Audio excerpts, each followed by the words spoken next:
আপনি যদি নিজের বাবার জন্য দোয়া না করেন, আমি তো আপনারে বলবো ধলিয়াটার কোনো মানুষ যদি মারা যায়, বড় বাসালিয়ার কোনো মানুষ যদি মারা যায়, আমি ধলেশ্বরী মৌলবীরে জানাজা দেওয়ার জন্য নিয়ে আইছেন, আমি আপনার বাবার জন্য জানাজা দিয়া দোয়া করতেছি। আপনার বাবার জন্য যদি আমার চোখ দিয়া পানি বের করতে হয়, কষ্ট করে চোখ দিয়া পানি বের করতে হবে। আর নিজের সন্তান যদি নিজের মা বাবার জন্য হাত তুলে দোয়া করে, বলেন তো ভাই কষ্ট করে চোখের পানি আনুর লাগে নাকি?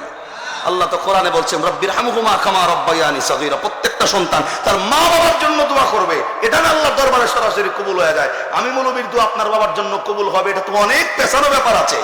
তাহলে আমি মনে করি আপনাকে আমি ডাক্তার হইতে নিষেধ করি নাই, ইঞ্জিনিয়ার হইতে নিষেধ করি নাই, ব্যারিস্টার হইতে নিষেধ করি নাই। প্রত্যেকটা মুসলমানের জন্য এই যে ইলমে দ্বীন শিক্ষা করাটা যে ফরজ ছিল, অন্তত ইসলামে চলতে গিয়া যতটুক ইলম শেখা জরুরি, যতটুক শেখা ফরজ। আপনি ডাক্তার হন প্রবলেম নাই, ইঞ্জিনিয়ার হন প্রবলেম নাই, কিন্তু অতটুক ইলম শেখা আপনার আমার দরকার ছিল কি ছিল না? চিল্লা বলেন না কেন?